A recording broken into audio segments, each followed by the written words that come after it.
Hello and welcome to another episode of History with Andy Akright. I'm Andy Akright. Today we are going to be at the Merriam Visitors Bureau. Merriam is a suburb of Kansas City. It has less than 12,000 people and it's only 4.32 square miles. It might not be as famous as its neighbors like Overland Park, Shawnee, or Kansas City, but what it does have is a very rich history. And that's what we're going to be looking at today. At the Merriam Visitors Bureau, just east of I-35 on Shawnee Mission Parkway, there is a path with 10 signs explaining the history of Merriam. Today we're going to take a little tour with just a brief explanation on those signs. I encourage you to check it out, especially if you live in Johnson County or near Merriam. It's really worth it. Here we go. Are you ready? Let's go find out some history about Merriam.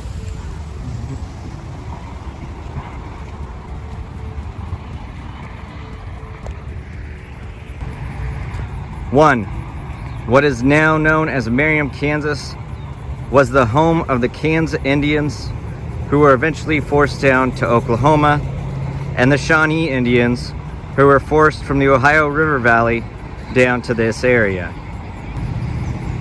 2, Merriam was once home to a Quaker Friends Mission, the Shawnee Friends Mission, a Quaker mission for the Native American people.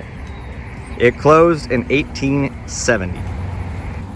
3, the Santa Fe Trail crossed by Merriam's eastern border, but the California Road and the Fort Leavenworth Military Road came right through Merriam.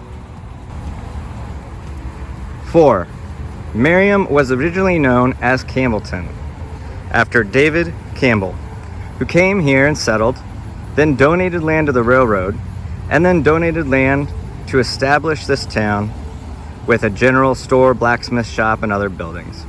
It wasn't until the 1880s that the town started to become known as Merriam. 5, Merriam was home to a giant amusement park. In fact, at its time, the largest west of the Mississippi and the first private recreation attraction in the Kansas City area. It was developed by Charles Merriam and George Kessler and dedicated on July 3rd, 1880 by former President Ulysses S. Grant. It was only 25 cents to get in, but you were treated to boating, a shelter house, dance pavilion, a zoo, horse-drawn carousel, picnic areas, croquet grounds, tennis courts, baseball diamond, and lots of nature. Estimated 20,000 visitors each day visited during the early 1900s. 6, after Merriam Park closed, Hawker Grove Amusement Park popped up, named after its founder, Richard Hawker. Here you could have balloon festivals, professional boxing matches, basketball games, picnics and trolley parties, a large dance hall, and roller skating. A Wurlitzer automatic band organ could reproduce the sound of 30 different instruments for the skaters, and they even had a semi-pro baseball team, and their stadium sat 2,000. 7, education in Merriam. Beginning with the Quaker mission, Merriam became the home to what would become the Shawnee Mission School District. 8, the South Park community, incorporated into Merriam in 1950. Integral into the desegregation of schools. In 1888, black and white students went to school together, but by 1900 they started to be separated. In 1947, a new school was built, but only white students were allowed to attend. Cynthia Nutter and Hazel McCrae Weddington led their students out of Madam C.J. Walker School, the school for black children, and would not return. With the help of Esther Brown, they went all the way to the Kansas Supreme Court, and the South Park School was desegregated, helping to pave the way for the 1954 Brown versus the Board of Education landmark case, which desegregated schools across the country. 9, Merriam Township was incorporated as a city in 1950. 10, Merriam is a city of firsts for Johnson County, Kansas. The first Bell telephone office, the first library, the first high school, first community college, and the first full-service hospital. 11, Merriam is a city that embraces its past, but always yearns for the future. whether it's downtown historic Merriam or IKEA. Merriam is moving ahead. Thank you for taking this trip with me around Merriam's Visitors Bureau. I hope you learned a little bit of something, and I hope you maybe want to stop by yourself. I-35 and Shawnee Mission Parkway. But wait, what about those bears?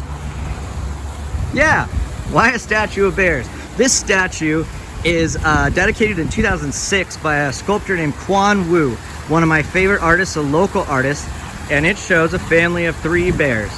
Now remember, Merriam Park, 1880, was dedicated July 3rd by Ulysses S. Grant. They had a zoo in it, and in that zoo they had 3 bears. Now those bears didn't like to stay where they were, and they would wander off. In fact, they would wander out of their enclosure, and they would have to be caught and returned over and over. So here they are, a little bit of fun by a family of bears here at the Merriam Visitors Bureau in Merriam, Kansas. Thanks for joining me on this trip. I hope you enjoyed it. I hope you stop by sometime. This has been another episode of History with Andy Akright. I'm Andy Akright. I'll see you next time.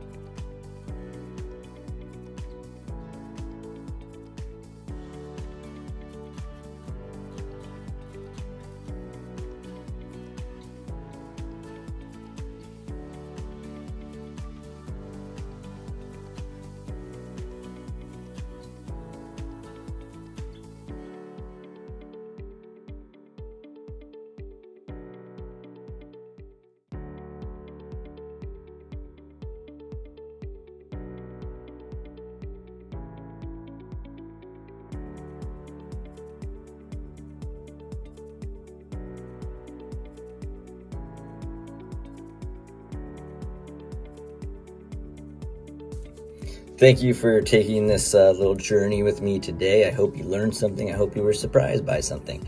I know I was surprised the first time that I went, and I really encourage you to go. This has been another episode of History with Andy Akright. I'm Andy Akright. I'll see you next time.